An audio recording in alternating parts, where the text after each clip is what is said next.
And welcome back to the Constitutionals Podcast. I'm your host, Chad White. If you didn't know, this is the premier podcast for the website cpluscomedy.com. Like I just said, it's a website. Go there. I was a little early on that one. It does not matter. Here we are. I have another very special episode for you. No, we're not going to get the cartoon all-stars to try to get you from doing drugs. Do you remember that? The cartoon all-stars to the rescue. I believe it featured Daffy Duck, the Huey, Dewey, and Louie from DuckTales, Winnie the Pooh, Garfield. It was an Alf, and the Smurfs. It was the crossover in the late 80s, early 90s. And it was one of the only times that all of the networks got together to make a giant 30-minute PSA about trying not to get a teen smoking. Apparently, it was financed by McDonald's. But it included the Smurfs, Alf, Garfield, Alvin and the Chipmunks, Winnie the Pooh, and Tigger, too, I guess. Muppet Babies, that's a reference to, I believe, a TV show, Winnie the Pooh and Tigger 2, or a movie. The Muppet Babies, the real Ghostbusters, Slimer, Looney Tunes, Bugs and Daffy and Wile-E, and then the TMNT, the Ninja Turtles, but it was just Michelangelo, and Huey, Dewey, and Louie from DuckTales. And it was all the original voices, including Jim Cummings, and Russie Taylor, Frank Welker. What a crazy thing to happen back in the 1990s when it came out. But I've seen it a couple of times. And it's very dramatic. And I believe it's a musical. Everybody should watch it. Anyway, I'm glad I could use this introduction to talk about that. I sat down with Jamel Johnson, comedian, podcast magnate. He has 4 podcasts. That's one more than me. To talk about his new stand-up album, his record, Mid-Range. You should go, if anything, listen to him. He's a funny guy. Go check out the record. But also, this cover is so fun. It reminds me of 90s hip-hop albums in that it's just it's him playing basketball against himself, taking a mid-range jumper. I assume it's a jumper. Anyway, it's great. Speaking of sports, we talked about sports. We talked about we're in the middle of the NBA Finals, so we talked about that. We talked about Wimbledon. We were a couple of sports nuts for a little bit of time. So there you go. And we also talked about comedy. He started in the DC. I was going to say the DC area, and then I stopped myself. Anyway, he started in DC. We spoke about his TV debut was the Kevin Hart presents Heart of the City, if you'll remember that show. And then eventually at some point, Kevin Hart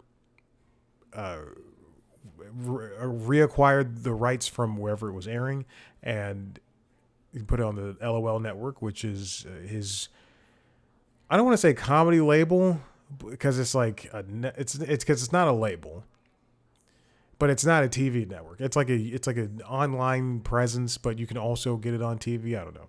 Anyway, Jamel's been featured on Comedy Central's stand-up featuring Vulture's Comedians You Should Know. I like him. He's got good stage presence. And he talks about hard things that audiences aren't really keen to. He talks about racial biases in this record, Mid-Range. Again, that's the name of the record. He talks about racial biases of artificial intelligence, the ways men encourage toxic masculinity, and the pros and cons of being a fat boyfriend. I like him. You should check it out. Check out Mid-Range as of press time. As of this release, Mid Range has already been released a couple of days prior. You can check it out wherever you get comedy albums, streamed or downloaded.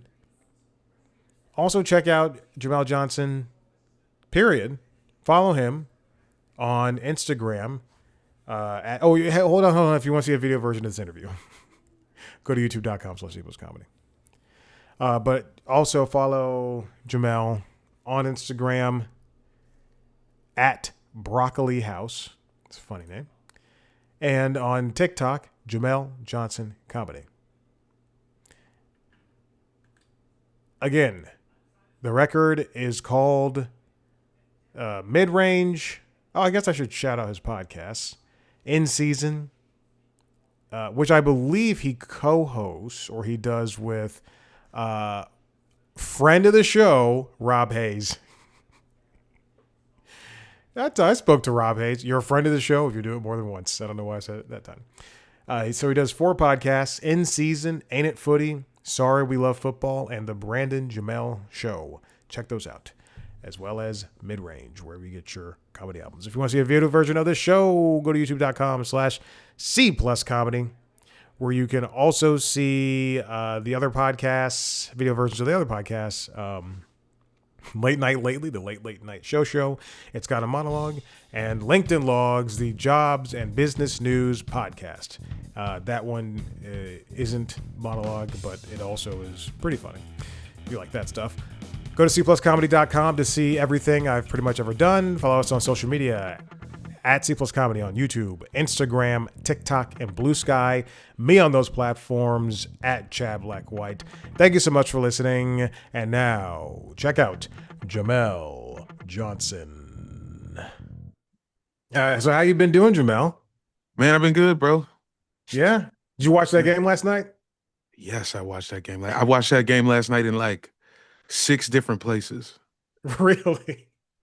Started in my apartment, Okay. and then like the second quarter, I'm watching it on my phone on the way to the car. Then I find the radio broadcast. Then I'm listening to it. I was at a test show for this World Cup thing. Fox Okay. got a World Cup thing in Culver City. So I'm watching it in their break room.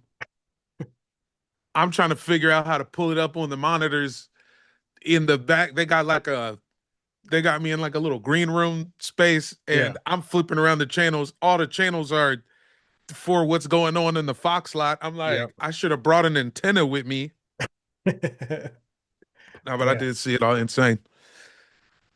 Yeah, I was watching it, I'm on the East Coast, so I was watching it in bed basically by the time it got to the third quarter, and then I fell asleep. But I woke up and I recorded the game on YouTube TV. So I Mm. watched the last quarter all this morning before the gym at like 4:30 in the morning, and it got me going. Like I truly I've never been more excited for a team that I just I'm a Knicks enjoyer for the moment. So I was never Right. more excited for a team than them at that point. How can you, how could you possibly root against the Knicks? Yeah. I don't even if I was a Boston Celtics fan, it's like, come on. Yeah. They never win anything, bro. Yeah. It was crazy. I'm in a group chat, and the somebody was on the chat talking about, this is the his exact words were, God chose America, God chose the Knicks, God chose me. All caps. All caps. Nuts. And that person threw an egg at Wimby last night Yeah. on the Yeah. streets, you know what I'm saying? That's crazy, man. New York, I New mean, York fans are insane. yeah, I mean, certainly the craziest. I don't know what they deserve to have as a whole, but I definitely would like to see the Knicks win. I don't care about whatever pandemonium happens on the streets, man, at all. Go Knicks. I hope that the cast of Law and Order SVU is running around outside yelling "fuck Trey Young" and "Bing Bong," and I hope they do all that, bro. It'd be funny to see, Spike Lee and Ben Stiller to get out and like do the WAP or something. Just so excited in the streets. Doing the freak, man. Yeah. Oh man. It's been a good series though. I'm excited for when the next one is the day of the release of this album, right? Come on now. Come Yeah, on, man. As we planned. I said the finals will be happening. that's right. Nixon 5 on June 12th. I'll be honest, my guy. I do a little podcast with Rob Hayes, and Mhm. I gotta go with Rob. Rob usually doesn't know ball. Self-admitted. Okay, we Okay. got a thing. We have a sports show called the In Season Podcast. Okay, and he has self-admittedly said on the show he does not know ball. But from the start of the finals, he said Knicks in six.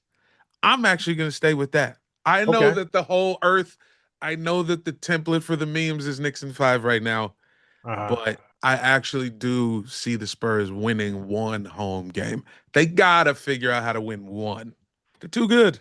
I felt for speaking of memes that there was like I saw a video I think on Jimmy Kimmel Live. Some dude said he had his whole haiku where he ended Christian Dior Nixon 4, and I was so sold on that I didn't He was realize like, "Yep, that it was yesterday that I was watching that. I'm like, oh no, this is gonna be Nixon 4. It's like the fifth game, sixth game.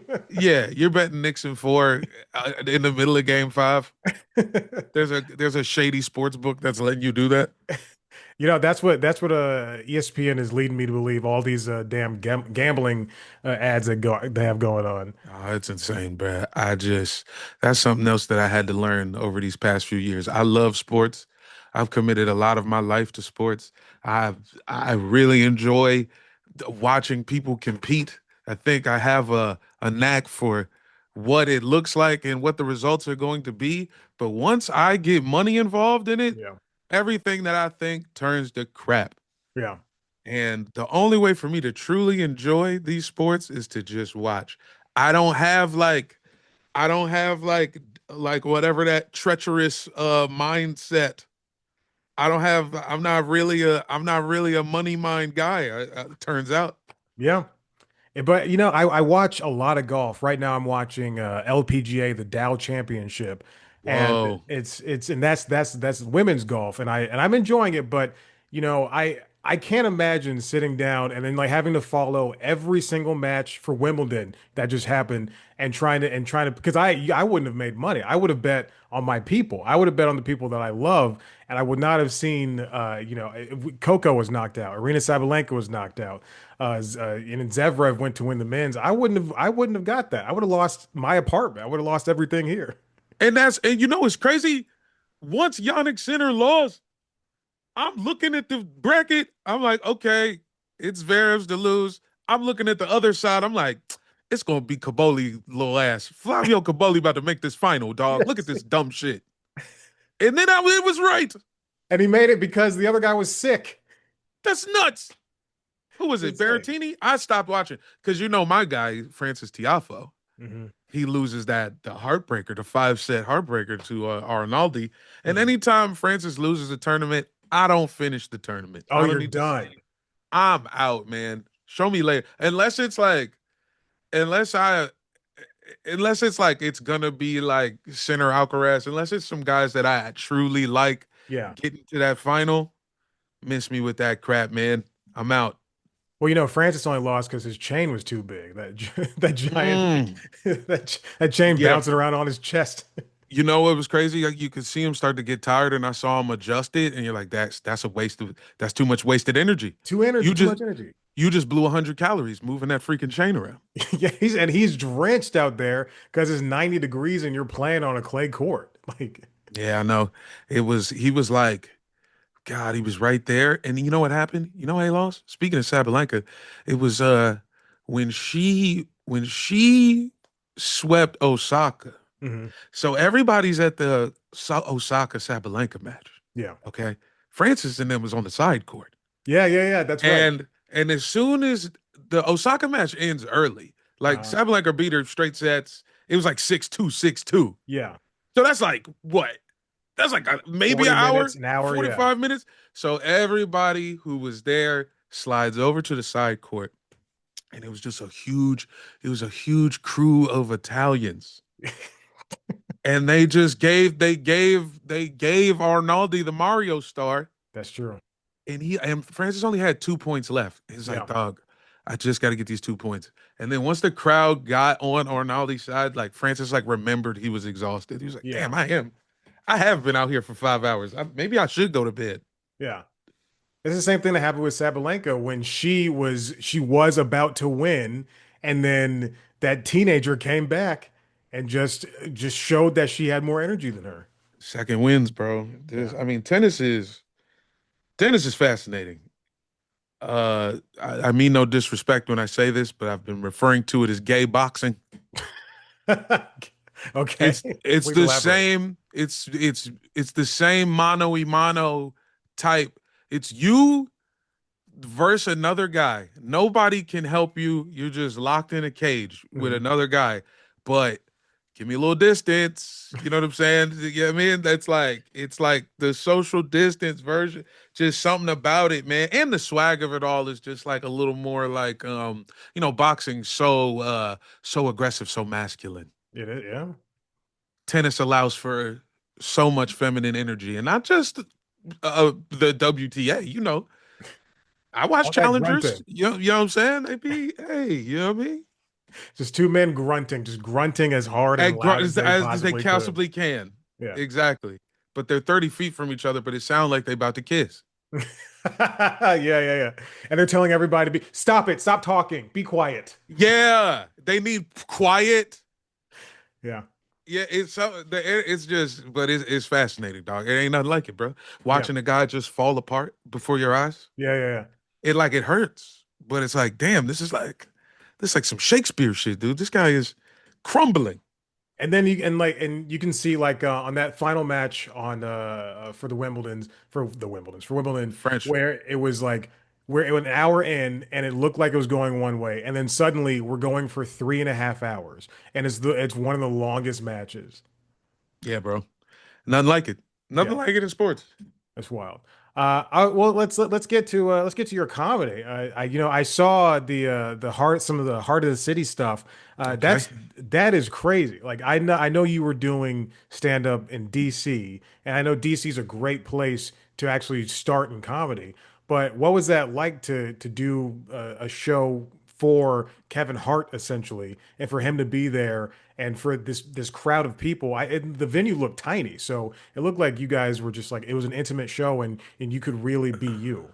Okay. It was I mean, 10 years ago. First off, 10 years ago, which is insane.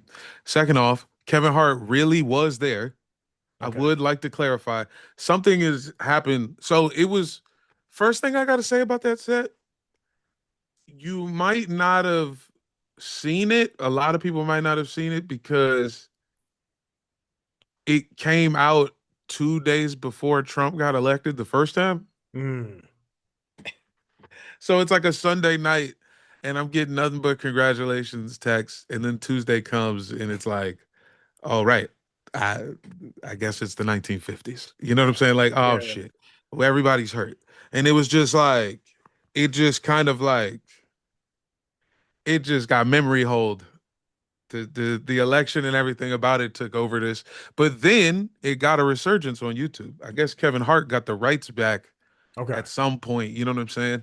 Yeah. And he put the joint on his LOL network, and a bunch of people saw it. A bunch Yeah. more people saw it, and it was a lot of positive feedback. This was like a couple years ago, and but the comments were like, "Yo, why are they CGIing Kevin Hart into this room? Why are they superimposing? What's the deal with the green screen of Kevin Hart and his friends?" And I assure you, he is there, and it was extra strange because it was an intimate venue. It was a little venue in DC called the Big Hunt, and this was it was a huge shift in what was capable in DC. Mm. DC to that point, I mean, at least my version, I think probably every decade and a half or so, I bet every major city goes through some sort of metamorphosis in terms of who's running the entertainment, right? Yeah, sure. So my version of DC starts with just the DC Improv and like very few open mics. Like the best open mic in the DC area was in Virginia. You know what I'm Oof. saying? That just speaks to how few options it was. Yeah. And some of the guys that we started with, the great Sean Joyce, he starts he starts working with this venue, the Big Hunt. It's a bar that's just falling apart. It's like a 8-story bar. It's Eh, like what if you know how clubs be like 6 stories, but it's yeah. like what if it was like a club style, but every floor was a dive bar. Oof. It's just like 6 dive bars stacked on top of each other, and he sort of took over the basement and starts flooding it with comedy. The streets are loving it. It's the hottest thing in town. And next thing you know, Kevin Hart's like, yeah, I want to film Heart of the City here. And this is a place that we had been regulars at for a few years. You know, like shit, Monday, Wednesday, Friday, Yeah. Saturday. We in there like 4 or 5 times a week. But they flipped the room around when they filmed the show because they had to Okay. make all them big ass cameras work. So they flipped the room around and Kevin and to they set up a shot for Kevin and he's lit in the audience. Mhm. So when you're up there performing, the eye line is Kevin Hart. Yeah, right there. He's right there, and there's an audience. You know what I mean? The audience was also not CGI. They was really in that motherfucker, but it was like when I'm performing, the only person it's like, and naturally, I don't want to look at Kevin Hart. I Yeah. want to look somewhere else, Right. but he's just right there. And it was like bizarre, but honestly, I seen everybody was a little tight. I had the luxury of going first. Honestly, going first was Okay. good for me because I don't know. I seen the host was having a weird ass time, which really took the pressure off me. Yeah. And I just was like, well, damn, if my career's about to end, I might as well try to be myself. Yeah. The thing that was most unlike me in that video was my haircut. Weird haircut. Yeah, I noticed because I watched a bunch of your stand up, and that was a time where it was just different hair. It was like a separate version of you. Yeah, I don't know what happened there. I think my regular barber wasn't available. Okay. I went with something weird. I think it was either that or I was just stressed. And then I asked the barber to do something weird. You wanted to look So nice for Kevin. You were like, yo, yeah, Kev's here. I might as well, try show out. let me turn this up. And then I ended it. It was like a cartoon sized afro. Like it just wasn't right. And then so I throw the hat on and it was just, I don't know. That just was weird. Yeah. But it's the eye line thing is pretty important because it can happen like anywhere. I don't know if you know who Lucy Dacus is. I don't Uh know. she's a indie singer, indie rock person. Okay. And I saw her one night here in Atlanta, and then the next night she says, "Hey, I'm doing a show for Stacey Abrams at downtown Atlanta, so come by." And I went, and there were like maybe like the concert I went to prior for her was maybe 300-400 people there. At this intimate show, there was like 50 or so people. And so when I'm sitting in this audience and she's looking at we're like 10 feet apart, she's looking at me directly as she's singing. I was like, damn, I don't know if I can look away, but this this Yeah. is And crazy. that feeling too, you're like, damn, I can't leave. Yeah, If I had to pee, it'd mess up the show. yeah, yeah. I don't want to miss Stacey Abrams either. I wanted to say hello. Word. That's so interesting that you were able to do that show and to excel.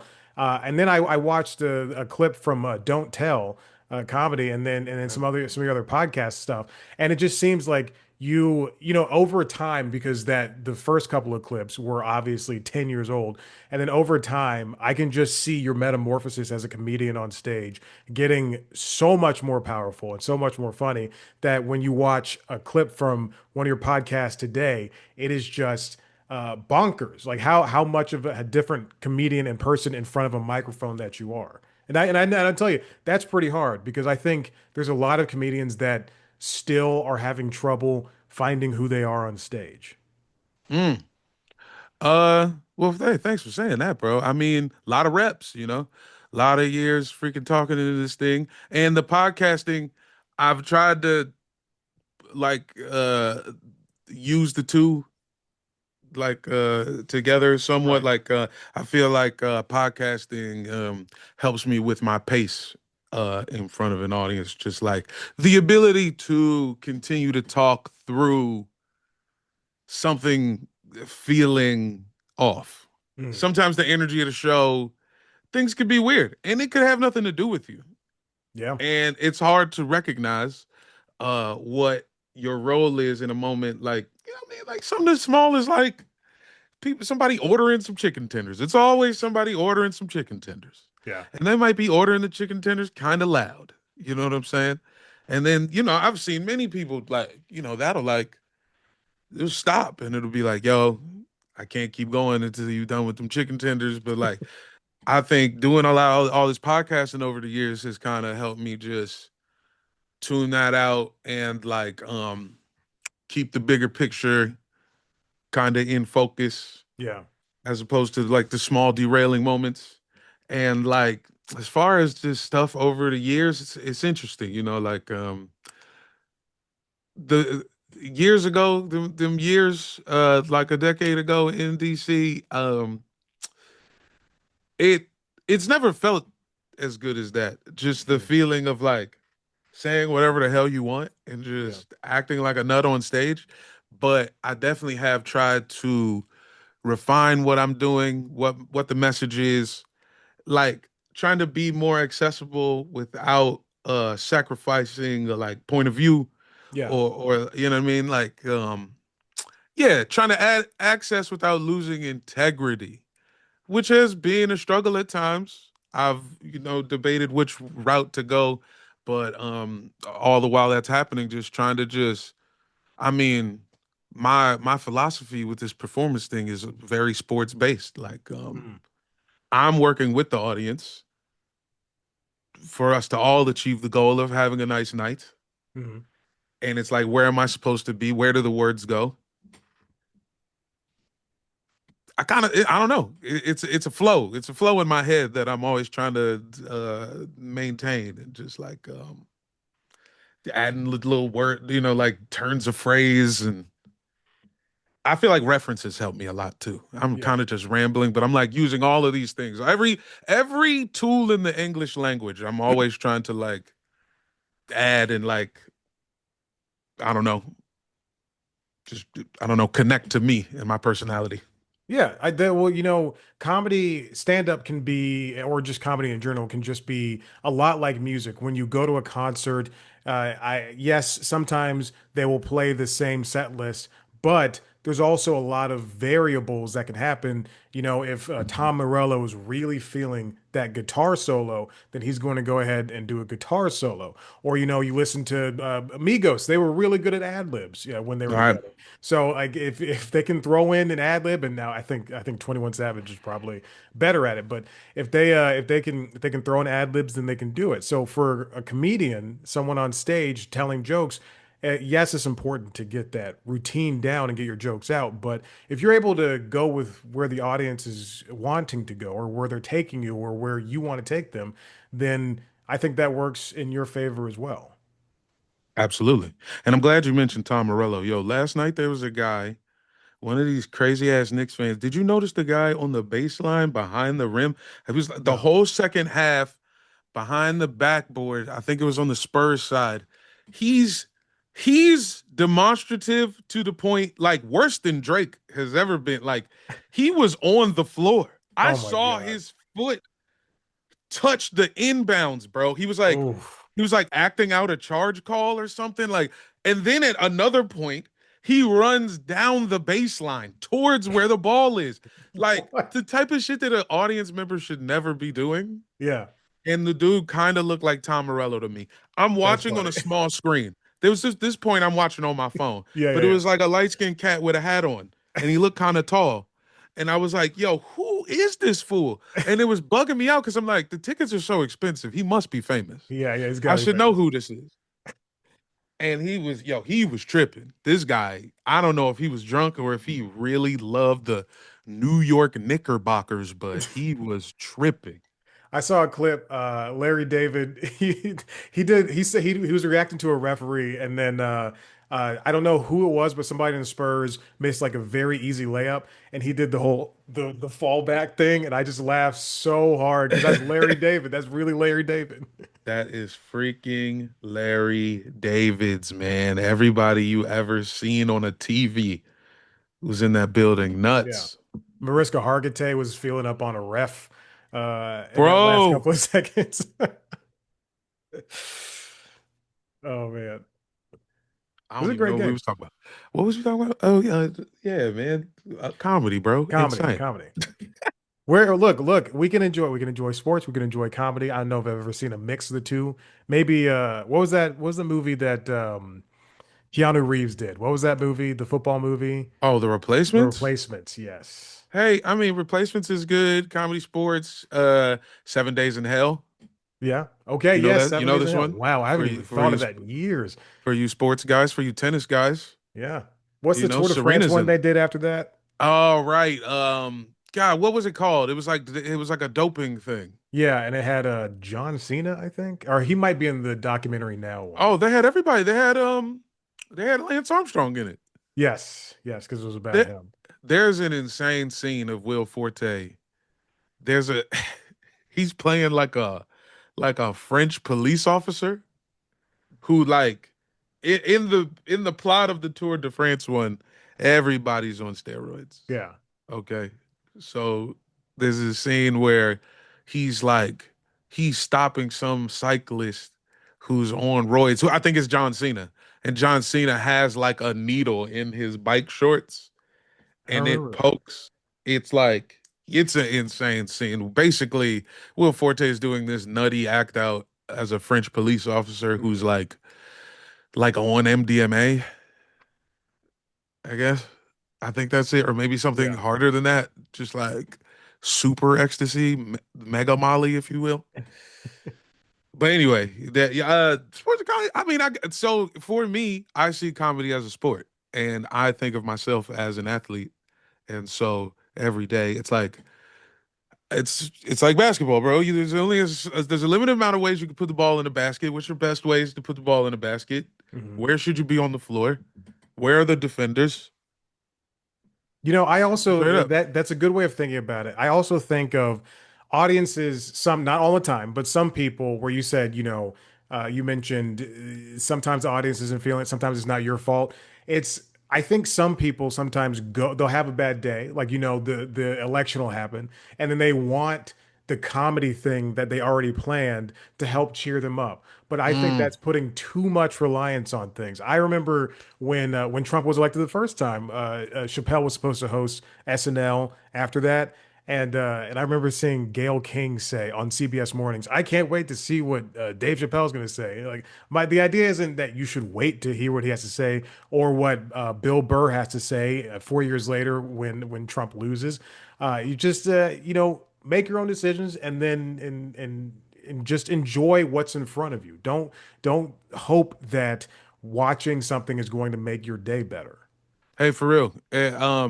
This has certainly been a learning process for me, especially since the pandemic, just of like how, especially with politics, how politics is connecting to live performance these days Mhm. of comedy, where it's like people are coming in with some expectations. Hmm. People are kind of coming in where it's like, you should be agreeing with me. Yeah, Or at least that's how it feels when you're on stage, where it's like, you can't, it's harder now to express an individual thought that could be counter to a large group. yeah, Whether you're joking or not, people are just kind of like, I don't know, like, okay, for example, for the past few since January 6th. Now, I have been I have been using the term white civil rights I as a s- joke. yeah, I saw that. Yeah, This actually started years ago. Okay. It began as a local Washington football team joke I used to make because the team, we had a black quarterback, okay? yeah, But our black quarterback at the time, it was Robert Griffin III, who, listen, he had busted his knee. hmm, And I mean, listen, he was gallivanting in freaking Arlington all the time. You know what I'm saying? He was just moving crazy. And it was time for us to move on. And yeah, we had a white guy on the bench who a lot of people was like, "Hey, let's get a white guy a chance." And so the joke that I would make was like, "Hey, listen, I know the '80s was messed up. I know they said a lot of foul stuff about Michael Vick and Randall Cunningham, but hey, it might be their right to be quarterback, dog. It might be a white right. They might be hey, they might need to play quarterback just to keep them you know what I'm saying, just in line with us. Yeah. Anyway, that was the joke that I used to make. This is like 2014 I'm making this joke. Mhm. And then January 6th happens. And I start using the phrase white civil rights. Oh, this they think this is civil rights. They think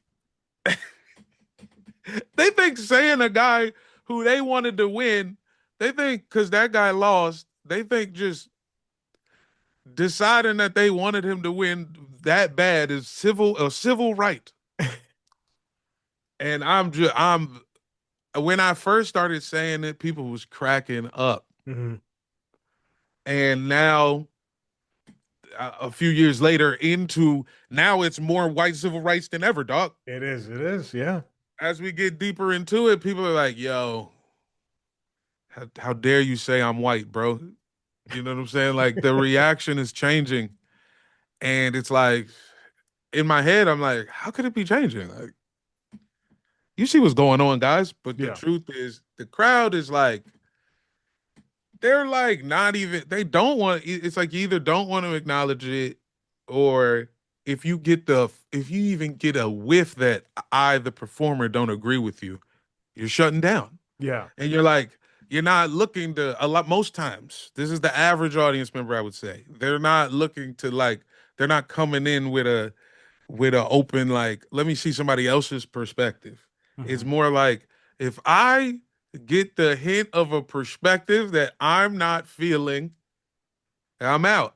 And yes, most of the time I am referring to white people when I say this, Yeah. but I can say with some certainty that it does go both ways. Yeah, yeah, you're right. I see. Here in Atlanta, we. This is a blue part. I live in a neighborhood where there's a lot of different people. It is being there's a lot of people moving in. There's a lot of people moving out, Word. and I walk around with my pit mix.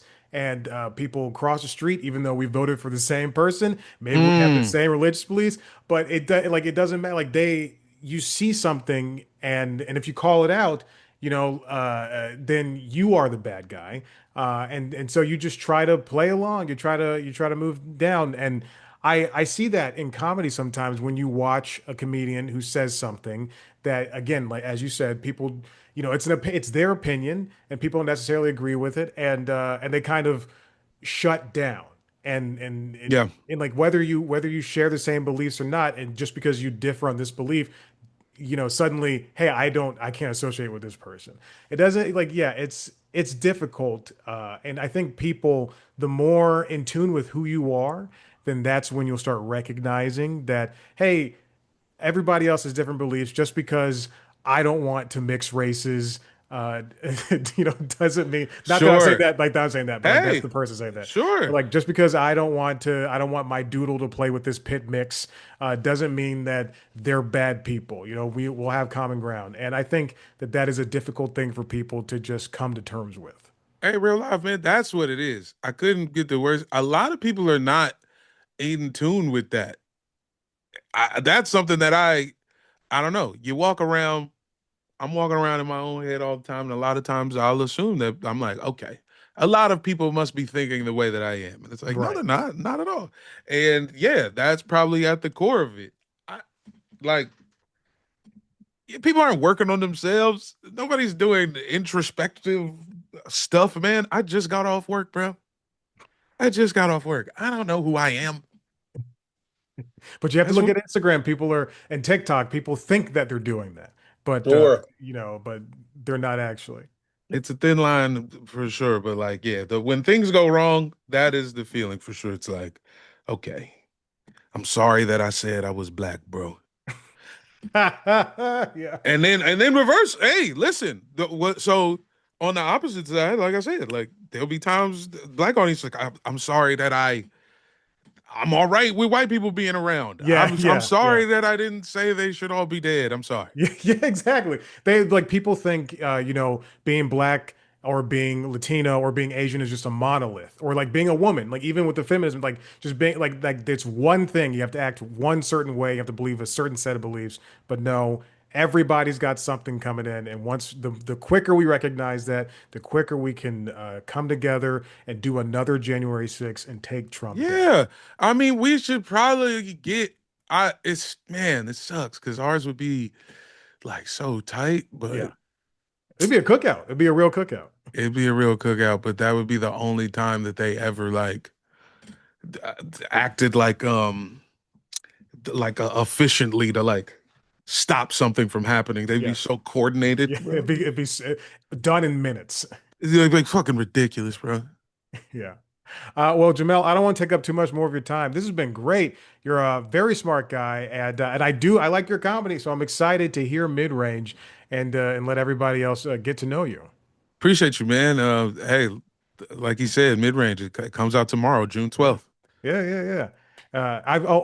I interviewed Rob Hayes before, so I know Let's that. go. Yeah, here we go. Yeah, I figured as much. Yeah, Who don't know Rob, man? he's great. He was a nice guy. And on a side note, I don't know when you're putting this out, but Next week, so, next Wednesday. well, never mind. I'll tell you all about it. We're doing a flea market this Sunday. Oh, okay, okay. I'm gonna teach Rob how to sell some teas. Hey, do it, everybody. I want everyone to make money. Come on, man. All right, Jamel, I'll let you go, man. All right, thanks, Chad. Peace. Appreciate it. See ya.